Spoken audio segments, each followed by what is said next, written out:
마반야바라밀. 오늘은 노래를 한 곡 부르고 시작할까요? 끝나고 노래를 부르려고 했는데 항상 시간이 모자라더라고요. 그래서 아예 시작할 때 해야 할 수 있을 것 같아요. 무슨 노래인지 아시죠? 제가 가사를 한번 불러드릴게요. 한번 따라해 보세요. 우리절 불광사 정말로 사랑해요. 불광의 품에서 하나 된 우리 손에 손 맞잡고 한 마음 한 뜻으로. 그 다음에 뭐 AA의 뭐 그런 애드립이 있고요. 사랑해요 불광사 정말로 사랑해요. 사랑해요 법우들 정말로 사랑해요. 아주 가사가 외기 쉽죠? 이 정도는 충분히 외울 수 있겠죠? 네, 같이 한번 해보겠습니다. 음반 없이 한번 해보겠습니다. 우리절 불광사 정말로 사랑해요. 불광의 품에서 하나 된 우리 손에 손 맞잡고 한 마음 한 뜻으로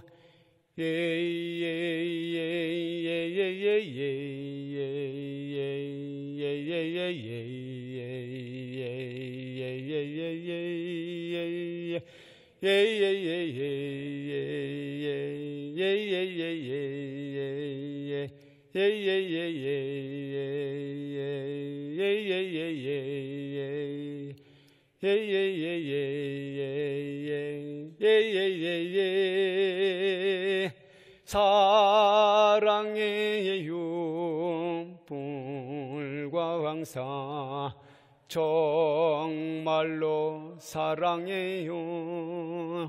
사랑해요 법우들 정말로 사랑해요. 노래가 약간 엉터리였죠? 네, 감사합니다. 다음에는 연습해가지고 그 후렴구라고 하나요? 그 부분이 제가 맨날 헷갈려요. 연습을 한번 해보고 들어오려고 하는데 연습을 못하고 바로 들어오다 보니까 계속 틀리는 것 같아요. 그리고 첫 시작이 좀 헷갈리더라고요.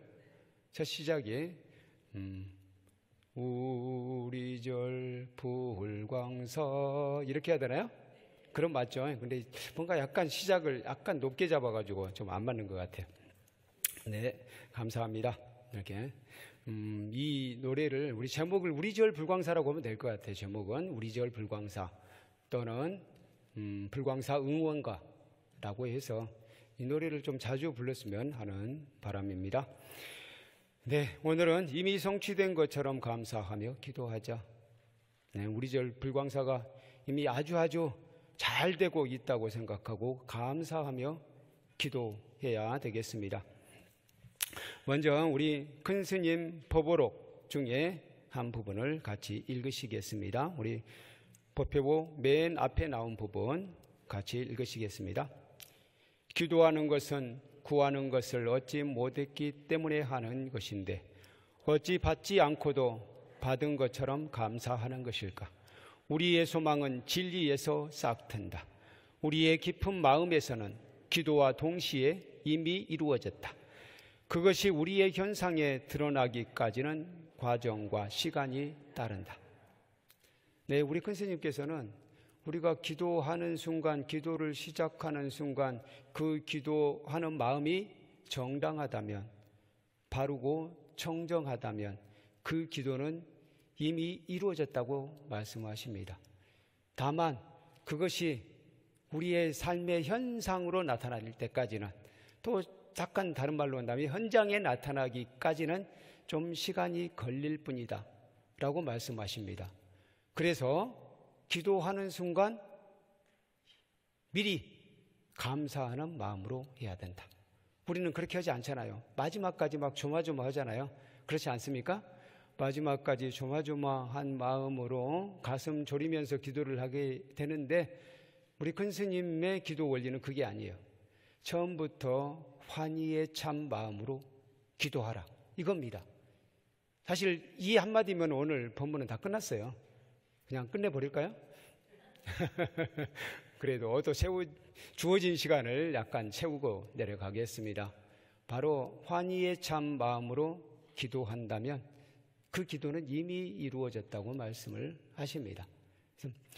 왜 그러냐면은 밝은 마음으로 기도할 때 그 밝은 마음 속에 기도의 성취의 원리가 있다는 거예요.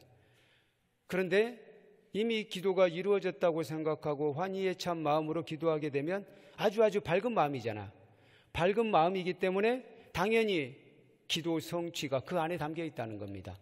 그런 점에서 큰 스님께서 기도를 시작할 때 성취되었다라고 생각하고 감사하는 마음으로 기도하라라고 말씀하셨던 것입니다.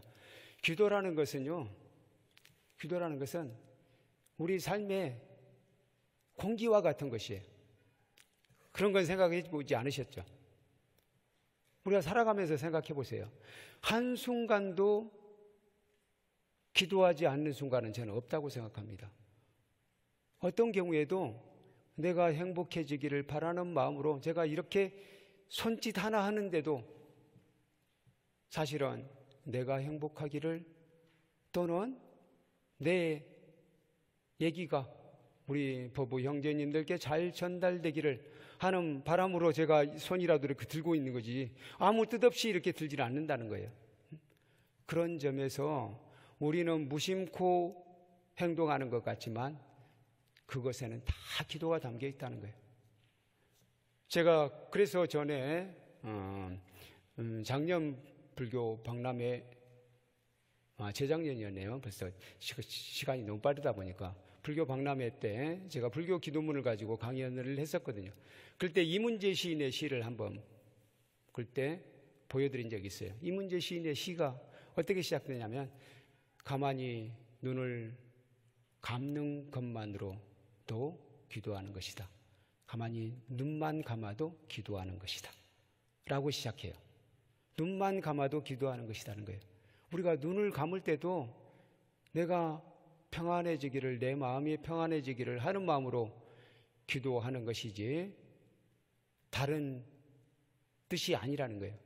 물론 본능적으로 눈을 감았다라고 이야기할 수 있지만 본능적으로 눈을 감았다 하더라도 거기에는 내 눈에 대한 방어 논리가 작용돼 있어요. 내 눈을 보호하기 위한 마음이 들어있다는 겁니다. 그런 점에서 내가 어떤 행위를 하건 어떤 생각을 하건 그건 잘 생각해 보면 기도하는 것이다 라고 할 수 있다는 거예요. 그렇게 본다면요, 우리가 나쁜 마음을 먹으면요, 그 나쁜 마음도 기도가 돼요. 누군가를 저주하면 그것도 기도가 된다는 거예요. 이건 바른 기도입니까? 온당하지 않는 기도, 나쁜 기도입니까? 당연히 나쁜 기도이죠. 남이 잘못되기를 바라는 것, 이런 건 잘못된 거잖아요. 그런데 우리는 그런 경우 많다는 거예요. 팍 가다가 꼬꾸라져 버려라. 그런 마음을 먹는다면 이건 나쁜 기도라는 거예요. 그래서 이런 기도를 하지 않아야 된다는 거예요. 그래서 항상 우리는 좋은 마음을 가져야 되고 청정한 마음을 가져야 되고 따뜻한 마음, 자비로운 마음을 가져야 됩니다. 그래야 나와 내 주위가 다 밝아지고 행복해진다는 겁니다. 이 원리를 우리는 잘 생각해야 돼. 항상 우리는 기도하고 있다. 한시라도 기도하지 못하게 한다면요, 살 수 없어요, 사실. 어린아이가 무심코 하는 행위, 어린아이가 기어가는 행위, 우는 행위, 이것들도 다 기도입니다. 어린아이가 운다면 뭔가를 바라는 것이에요. 어린아이가 기어 나와서 문을 득득 긁었다. 그러면 밖으로 나가고 싶다는 거예요. 그것도 일종의 기도라는 거예요.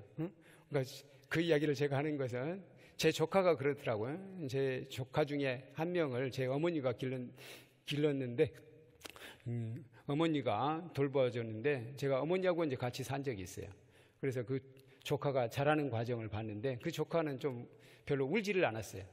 자, 우는 스타일이 아니었어요. 불편해도 울지를 않아. 그래서 자다가 깨면은 방에 혼자 누워놓고 밖에 나와서 어머니가 일을 하고 있을 때 자다가 깨잖아요. 그러면 보통 아이들은 울잖아요. 근데 이 아이는 울지 않고 문 쪽으로 기어 나와요. 기어 나와서 문을 득득 긁는 거예요. 그래서 문을 득득 긁는 소리가 나면 아이가 지금 할머니를 찾거나 엄마를 찾는구나 하고 방으로 들어가 보는 거예요. 어쨌든 이것도 기도라는 거예요. 저 좀 돌봐주세요. 제 기저귀가 젖었어요. 저 잠에서 깼어요. 라는 뜻이라는 거예요. 이렇게 우리는 만약에 기도를 막아버린다 그러면 그 생명체는 살 수 없다 라고도 할 수 있습니다. 그래서 우리는 이왕 기도하는 것, 아까 이야기했잖아요. 기도에는 나쁜 기도도 있을 수 있다고 했잖아요. 나쁜 기도를 하지 말고 좋은 기도를 하자라는 말씀을 드립니다.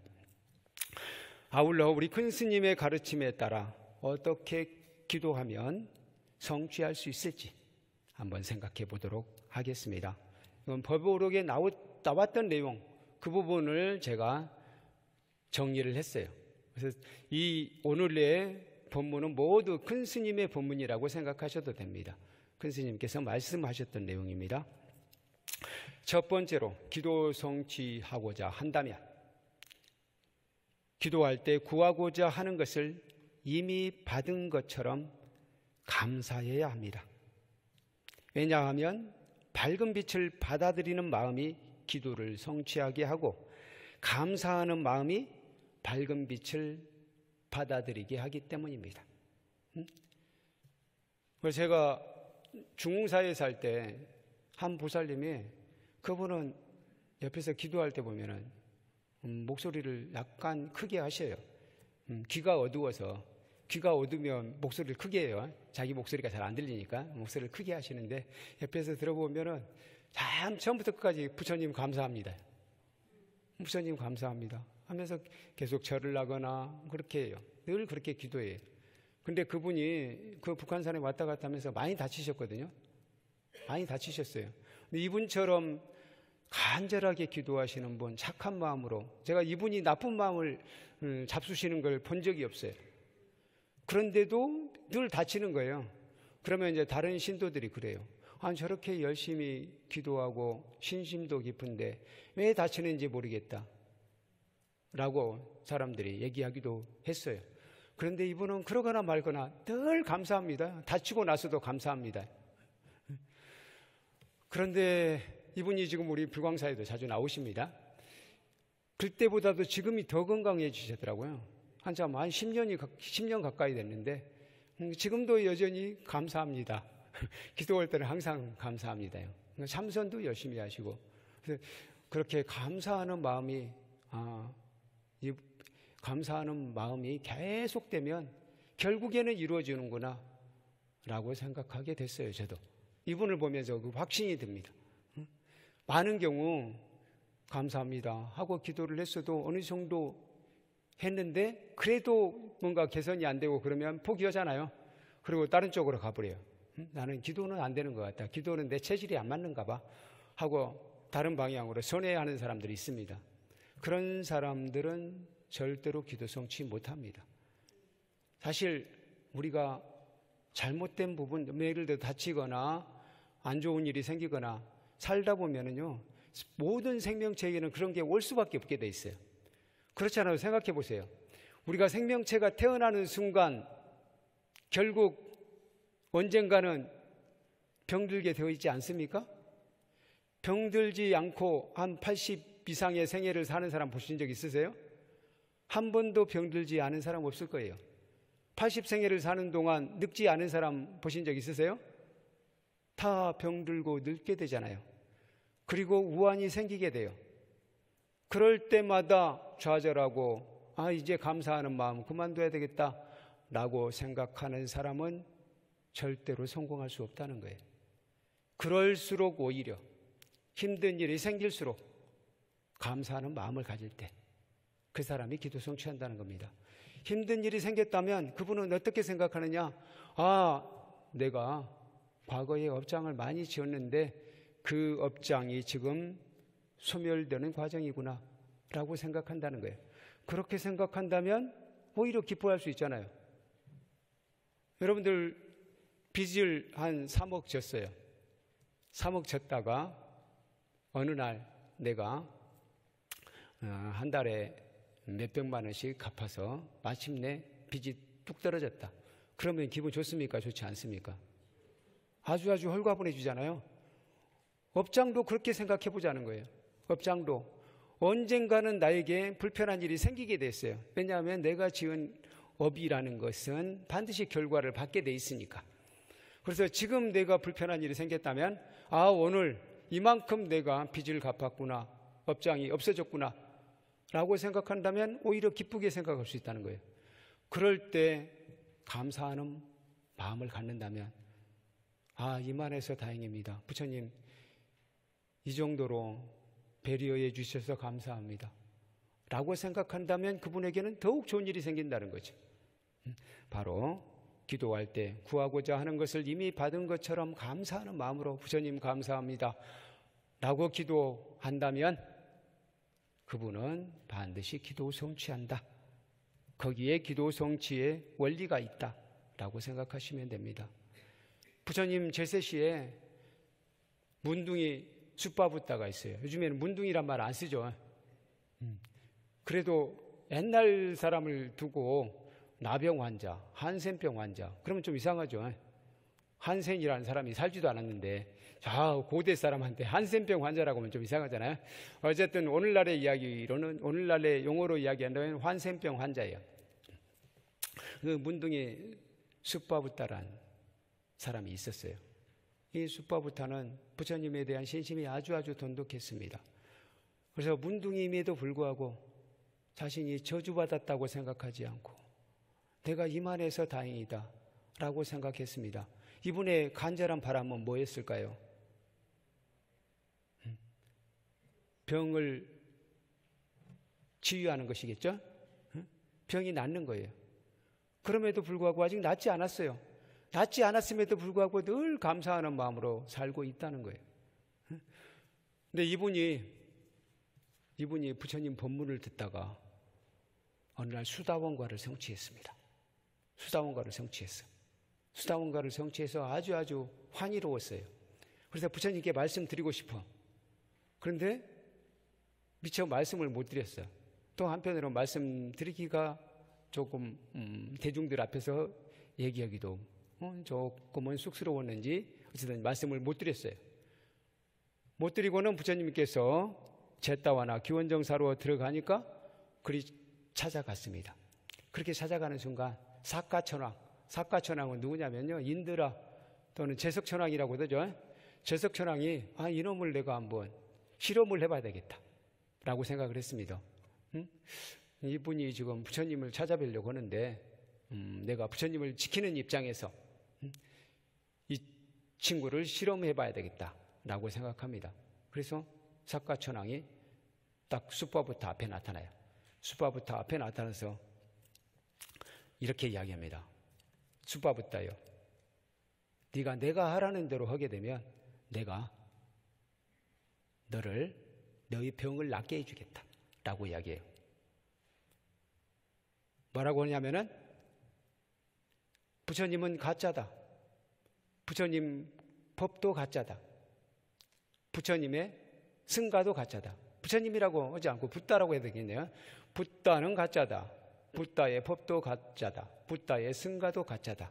이렇게 한마디 하면 내가 네 병을 낫게 해주마. 그 말 한마디 하는 거 어렵지 않지 않느냐? 한번 해봐라. 그래요. 그러니까 숫바붓다가 당신은 누구요? 나는 사가천왕이다. 너희들 병쯤은 간단히 고칠 수 있는 존재다 라고 이야기해요. 당신이야말로 아주 어리석구려. 천왕이라면 현명할 줄 알았더니 아주 어리석습니다. 내가 그런 말을 당신이 요구한다고 해서 할 것 같습니까? 라고 이야기해요. 그러니까 사가천왕이 다시 이야기해요. 너는 지금 문둥이인데다가 아주 가난하지 않느냐? 너희 문둥병 고쳐줄 뿐만 아니라 너를 아주 부유하게 만들어주겠다. 그래도 안 하겠느냐? 라고 얘기해요. 그러니까 숫바부타가 나는 이미 부유합니다. 당신은 나를 가난하다고 이야기할지 모르지만 나는 이미 부자입니다. 나는 병에 대해서 개념치 않습니다. 라고 이야기해요. 내가 가지고 있는 재산 한번 얘기해 볼까요? 라고 이야기합니다. 그러면서 자기 재산을 얘기해요. 그 부분을 같이 한번 읽어보실까요? 그 부분은 밑줄을 안 그어놨습니다. 왼쪽에 밑에서부터 하나, 둘, 세 번째 부처님 제세시라는 문단이 있죠. 거기에 거기 많이네요. 그 다음이네요. 그 다음 밑에서 두 번째 문단입니다. 그러자 숫바부타가 말했다. 숫바부타 찾으셨죠? 그 따옴표 안에 있는 내용만 같이 읽어보시겠습니다. 당신이야말로 참으로 어리석군요. 나는 가난하지도 않고 오히려 행복하고 재산도 많습니다. 나의 재산을 말씀드리겠습니다. 믿음, 계행, 악행을 부끄러워함, 악행을 두려워함, 법문을 들을 수 있음, 보시, 지혜 등 이 7가지 재산을 가지고 있는데 내가 왜 가난하단 말입니까? 바로 문둥병에다가 가진 걸 하나도 없는 사람인데도 이분은 자신이 하나도 가지고 있지 않다고 생각한다는 거예요. 자신은 부처님에 대한 믿음이 돈독하다는 것, 이것만으로도 이미 재산을 가지고 있다고 생각합니다. 그리고 이분이 재산이 뭐라고요? 믿음이에요. 부처님에 대한 믿음이 재산이고, 계행을 지키는 것, 착하게 사는 것, 그것 자체가 재산이라고 이야기합니다. 악행을 부끄러워할 수 있는 것, 이것도 재산이라고 얘기해요. 악행을 두려워하는 것도 재산이라고 생각합니다. 법문을 들을 수 있다는 것은 더할 수 없는 재산이다. 무엇과도 바꿀 수 없는 재산이라고 생각하고 있고요. 보시할 수 있고, 어떤 것이든 보시는 재산이 있어야만 보시하는 게 아니죠. 우리는 미소만 지어줘도 보시할 수 있다고 그랬잖아요. 그러니까 보시할 수 있다면 그건 재산이라는 거예요. 지혜, 이 부처님의 가르침을 듣고 본인은 지혜를 얻었다는 겁니다. 그것이 바로 재산이에요. 이 7가지 재산을 가지고 있는데 내가 왜 가난하단 말입니까? 라고 이야기하는 거예요. 그러니까 사카천왕이 당연히 항복할 수밖에 없죠. 그래서 이 숫바부타는 부처님께 나아가서 제가 수다원가를 성취하였습니다. 라고 말씀을 드리고 돌아갑니다. 이분에게는 이제 좋은 일만 있었겠죠? 아니었어요. 이 숫바부타는 돌아가는 중에 암소에게 공격을 받아가지고 암소가 갑자기 뿔을 앞으로 내밀고는 전진해서 숫바부타를 찔렀습니다. 뿔에 찔려서, 암소의 뿔에 찔려서 죽었습니다. 이 숫바부타가 죽은 이유는 뭐냐? 과거의 업장 때문이었어요. 과거에 어떤 일이 있었냐면요, 과거 전생에 이 숫바부타가 자기 친구들 3명하고 그때는 이 숫바부타가 전생에 좀 방탕했었나 봐요. 네 명이 놀러 가기로 했어요. 놀러 갈 때 기생을 한 명 끼고 가기로 했습니다. 기생을 불렀어요.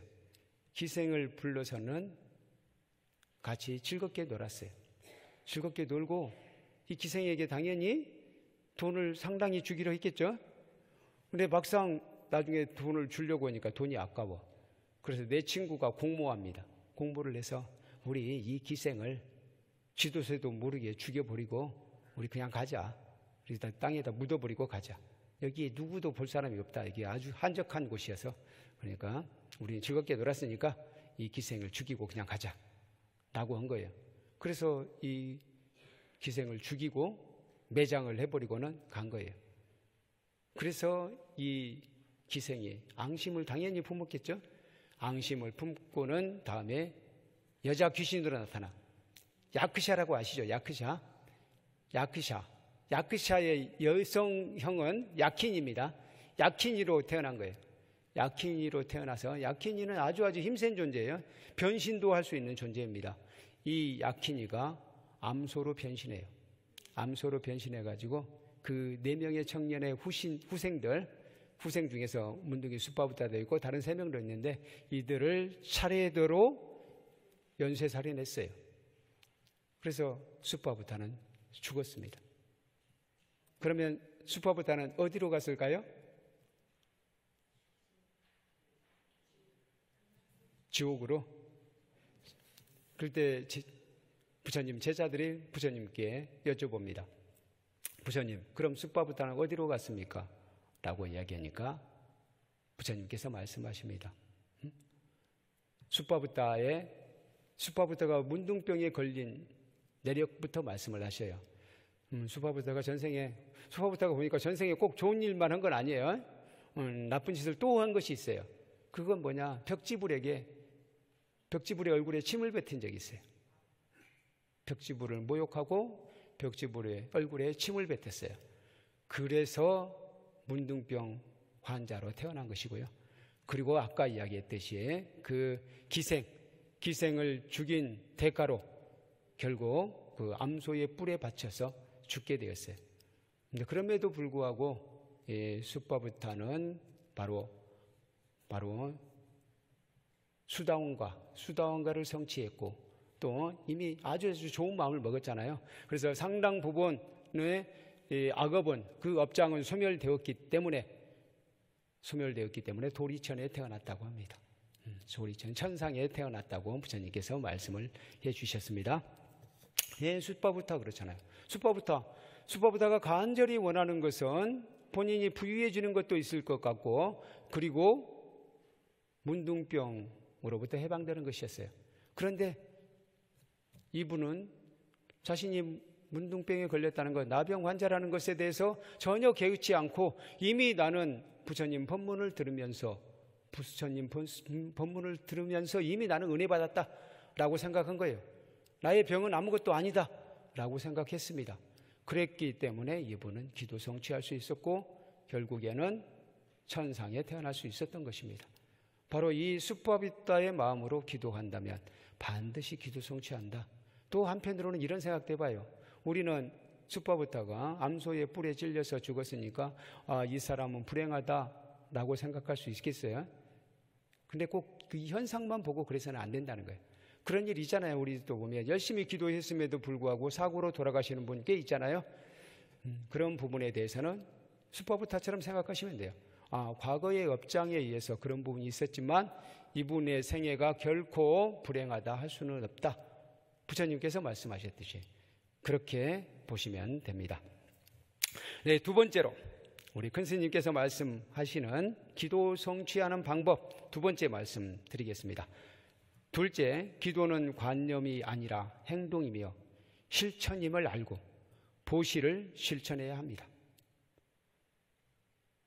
기도는 결코 관념이 아니래요. 행동이며 실천이래요. 그래서 기도한다는 것은 가만히 보면 우리는 법당에서 기도하는 것만으로 얘기하잖아요. 사실 엄밀히 말하면 그것만 한다면 실천이라고 할 수 없어요. 기도는 좀 더 차원이 높아져야 돼요. 최소한 보시나 봉사로 이어져야 됩니다. 좋은 일로 이어져야 돼요.